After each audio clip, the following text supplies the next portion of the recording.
I'll tell you, there was a big scientist, I believe a Jewish scientist, and they asked him, how did you become such a great scientist? What did your parents, what was your upbringing like? What made you become a scientist? What helped you develop?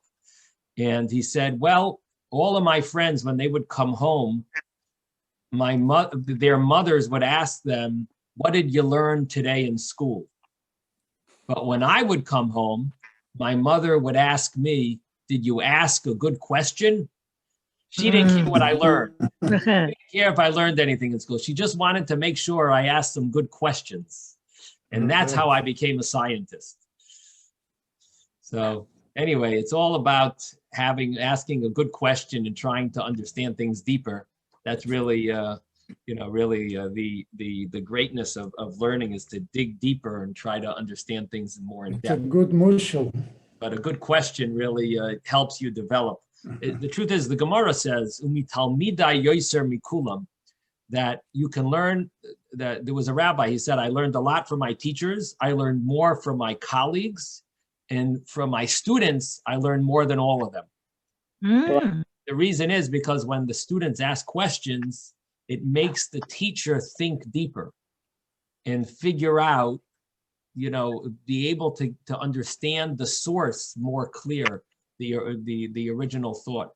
So it's questions are great. Questions are very beneficial in Torah. In fact, if a person wants to learn Torah and asks a question, you need to recite the blessings of the Torah in order to speak about a question in Torah. Even the question you need to say the blessing before, because the question in Torah is also part of Torah. It's not just the answer. In other words, when you learn a question of the Gemara, you can't say, "Oh, I don't need to hear that. I don't need to say the blessings of the Torah because I'm just reading the question." The question itself is part of Torah. Okay, so we mentioned yesterday about we were on page 12b about the mentioning of Yetzias Mitzrayim, the Exodus of Egypt. And what's interesting about the Mishnah is, if you take a look at that Mishnah, it's a very interesting Mishnah because the Mishnah says, it gives a statement up front. It says, we mention Yetzias Mitzrayim at night. That's it, a done deal. And then it says, Rabbi Elazar ben Azariah said that he wasn't able to prove it until Ben Zoma came and he explained it from a verse that Koil Yemei Chayecha means at night. And the rabbis learn that Kol Yemei Chayecha means Lahavi Limais HaMashiach. Now, normally, when you would have a discussion like this in a Mishnah, normally you would say that Rabbi Elazar ben Azariah says you mention it at night, and the rabbis, or Ben Zoma says you mention it at night, and the rabbis say, here the Mishnah says it as a given. You mention Yetzias Mitzrayim at night, done. And then the Gemara discusses, the Mishnah discusses he learns it from this verse, and the rabbis use that verse for something else. So the explanation, the reason why the Mishnah says it this way, is because everyone understands that you have to mention Yetzias Mitzrayim at night. That's a given, and they were just discussing where the verse is. So in other words, you can see from the way the Mishnah sets it up that this is like an automatic. The Mishnah is setting that as the absolute law. It's not based. In other words, the other rabbis don't argue with that. They actually also agree. They might not agree with the verse that you're learning it from, but they agree also. And even Rabbi Elazar ben Azariah, he knew it as a fact. I don't have a proof, but I know you have to mention the Exodus from Egypt at night. I couldn't prove it. He knew that that's the right thing. But then Ben Zoma came and he proved it. He learned it from a verse. And the verse said, Kol Yemei Chayecha, which includes all the days of your life. It doesn't just say the days of your life. It's all the days, which includes also the nights. And the Chachamim said, all the days is Lahavi Leimais HaMashiach, that we will mention it even in the days of Mashiach. And then the Gemara had a question, because the verse says that we're not going to mention Exodus, that Hashem took us out of the Egypt. Hashem brought us up from Egypt anymore when Mashiach comes. So it sounds like we're not going to mention it. There's a verse. It's a verse in Jeremiah, chapter 23. There's a verse that says we're not going to mention it. So that was the Gemara's question. Does anyone remember what the Gemara answered to that question?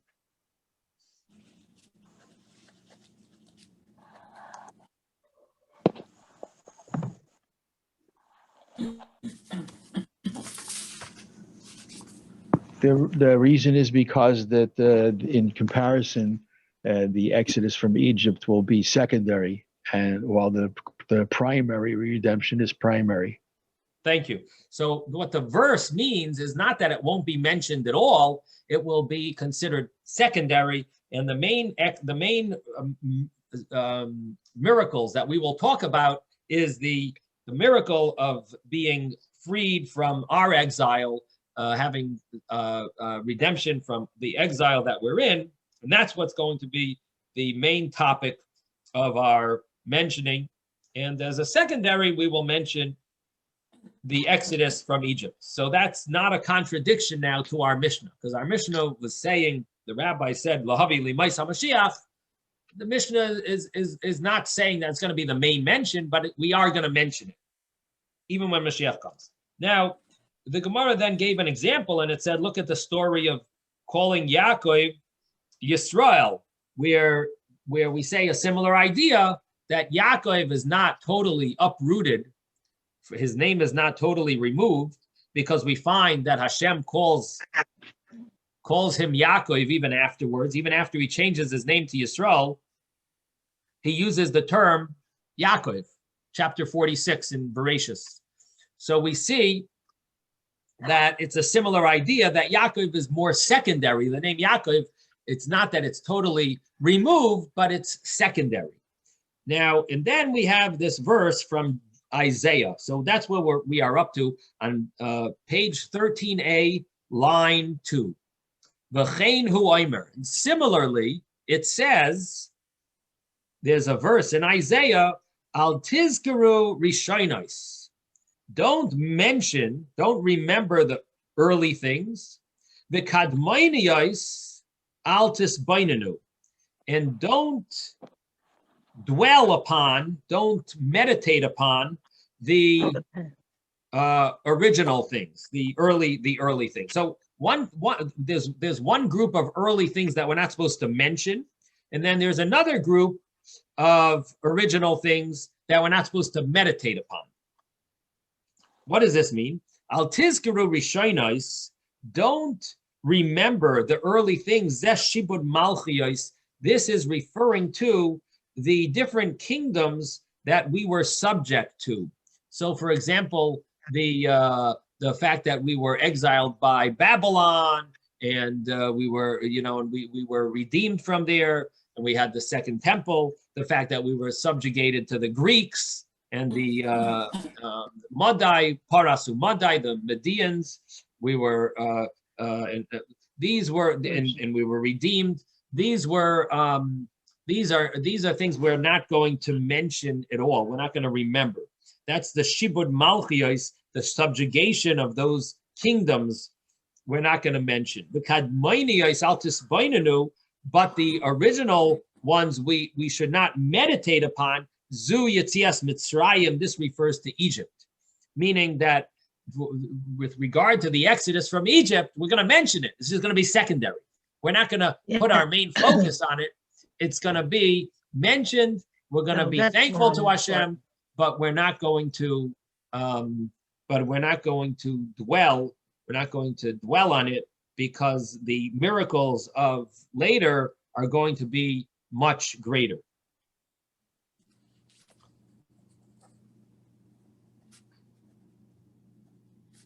I'm not sure if this is correct, but it comes to mind, like, what is the difference? Why is that? Why should it be that Egypt, the Exodus, we should remember more than the other redemptions? What's so unique about the Exodus from Egypt that it deserves are mentioned in our constant remembrance. Yes, Robert. I have an idea about that. Okay, well, Robert, let me just let Okay. Robert go first. In understanding, again, that previously we were slaves. We were prohibited from being who we should be as the Hebrews. Going through the Exodus finally allows us to grow in our embrace of Hashem and going towards the giving of the Ten Commandments and the Torah. And so what we do is we remember it in the past because of its terrible consequences for us as slaves. We're not free people. And so this is a pilgrimage, obviously, that we're going through. There are bumps, there's ups and downs, but we keep growing as a people and keep growing relative to our embrace and understanding our King, Hashem. And then we don't deal with other kings any longer because we were slaves in many different kinds of definitions, are subordinate. And we are now going towards the future that makes us a people unique in the world. All right, that's my take of it. So in other words, the Exodus of Egypt is different than the other Exoduses because Yes. Egypt was the time we went from slavery to freedom. And Right, the and- others, right. we weren't officially slaves. Right. The other thing is God we I had have the no other flags idea. were the signs of God's intervention on our behalf, that we had to keep proving ourselves to You Hashem could tell that him that. we needed to be free people. Mhm. Okay. Good. Rabbi, Very good. Very good. One second. I think Susan wanted to say something. Me, No, no. Oh, it was Phyllis. you, Phyllis? I'm sorry. Okay. Maybe she does too, but No, go ahead, please. Robert. My concern with Egypt is I think we were very much more influenced spiritually and physically by our time and our experience in Egypt. From the time, in fact, that first of all, we had several experiences with them. Abraham Avinu had gone there. We brought back Hagar from there. And that was the development of the Ishmaelim came from that. And then we came back again with Yosef Achinu, and he rose to such heights there. And we became so involved with them spiritually. And I've read, I can't cite chapter and verse, but I know I've read that had we stayed there longer than we did, we were already on such a level of tumah that God forbid we would not have been able to return from that. But we were influenced in some ways positively, but in I mean, there's a lot that I've read about. So let's just summarize. Language and so on. We were very much involved with the Egyptians, whereas with the other ones, they were from the Goyim, and our involvement with them was much more shitchi. It was more superficial. Okay. Thank you, Phyllis. So Phyllis is saying that it's a little more. The exodus from Egypt was that when we left Egypt, we were actually more connected originally to Egypt. So the exodus was a more powerful exodus to have to leave it. And the other exoduses, it was more just a temporary type of thing. There we were more permanently connected, and it was a bigger. Okay, that's an interesting thought. But I think Susan, did you want to say something, Susan? No, No. Okay. I'm Ben? I'm very confused. Confused. So you do want to say something then? You're confused. I don't understand. Yeah. I don't know enough of the history to understand what you're really talking about. Okay. So the history, in very simple terms, is that we were subjugated a number of times. The first time was when we were subjugated in Egypt, and we were slaves for 210 years. We were in Egypt, and most of 86 of those years we were, enslaved. And and then we had the 10 plagues and the exodus from Egypt, and the smiting of the firstborn was the last plague, and then the splitting of the sea, and then we got the Torah, and then we went to Israel, and the temple was built, but then the temple was destroyed, so we were subject to that, to exile then. Babylonians. Then within that exile, then we were then we rebuilt a temple, and then during the Second Temple era, we were subject to other exiles. Even within the Second Temple era, we had the Greeks tried to take over in the time in the story of Hanukkah. So we were subject to other types of exiles. And I know that. See, yeah. I did not know all that. Yeah. So ultimately, during the first exile, we were subject to Persian suffering. In other words, the story of Purim. During the second that was during the exile of Babylon. Then we also had Persian exile. Then later on, during the Second Temple era, we had the story of Hanukkah in the middle of that Second Temple era, and that was the Greek subjugation. So we ultimately and the truth is, after Persia, we had Madai, Paras Umadai, the Medians. So we ultimately were subject to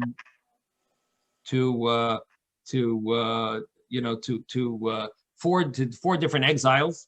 And then after the Second Temple was destroyed, we're in Golos Edom, which is considered the Christian exile or the Rome exile. Rome. That's what we consider it.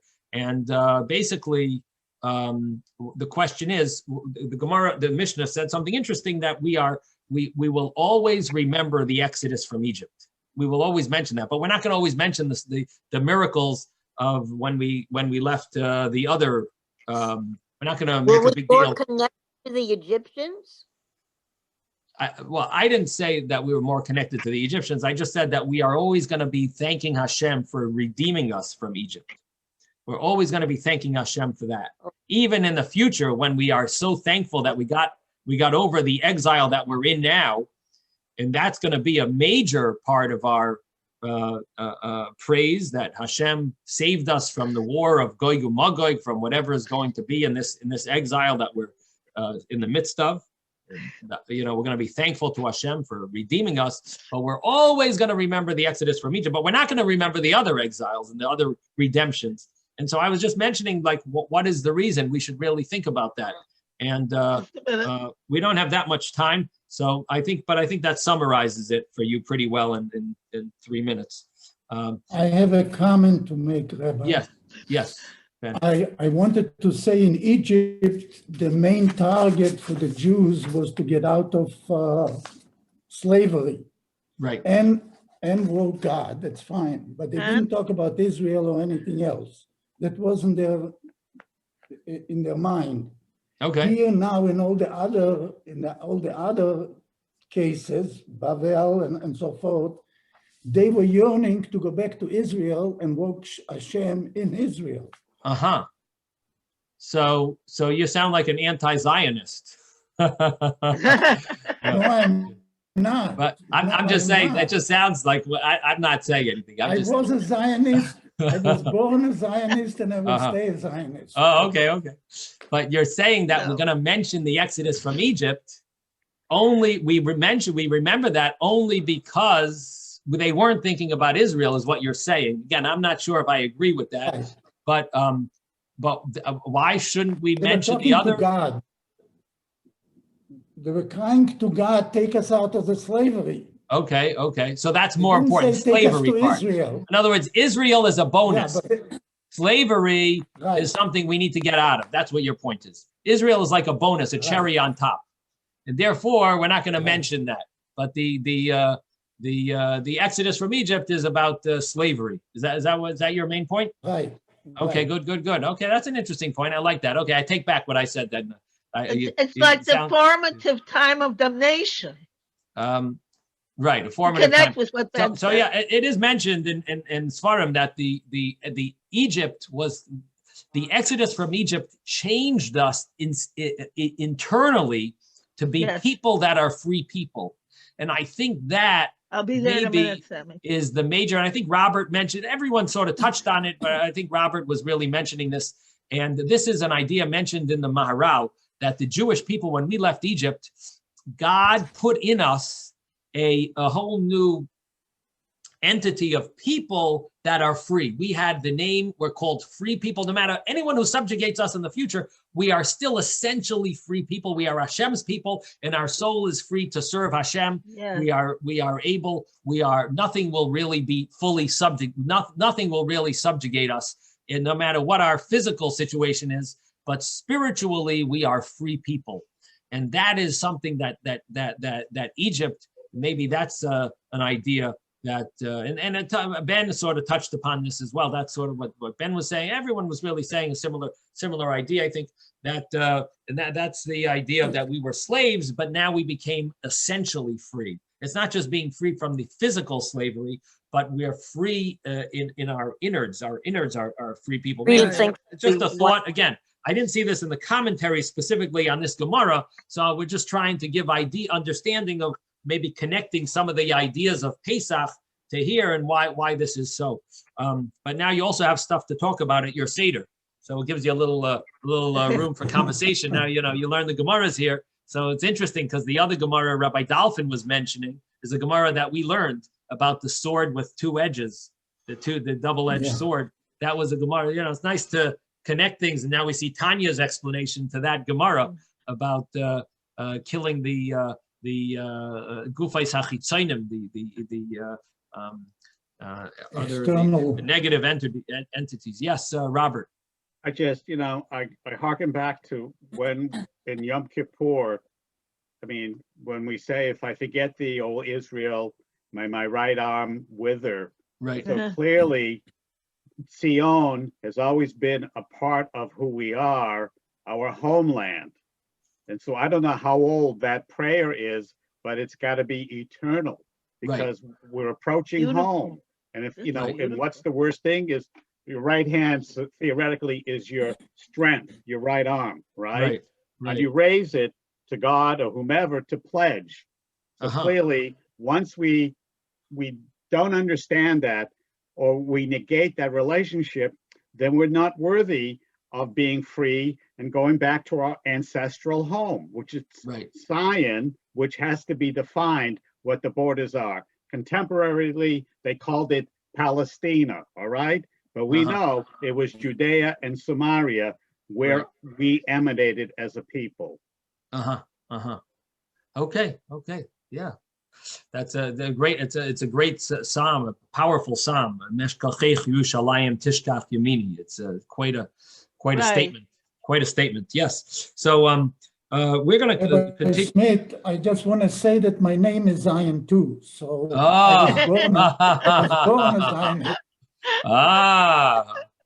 Okay. I take back. I didn't mean. I just was joking about the way it came out. It sounded like It sounded like you were making a big deal of Exodus from Egypt and not about going to Israel. It just sounded, it didn't sound right.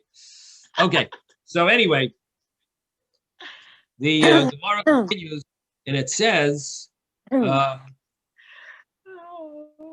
Hineni, this is the next verse in Isaiah. The Gemara now expounds on that.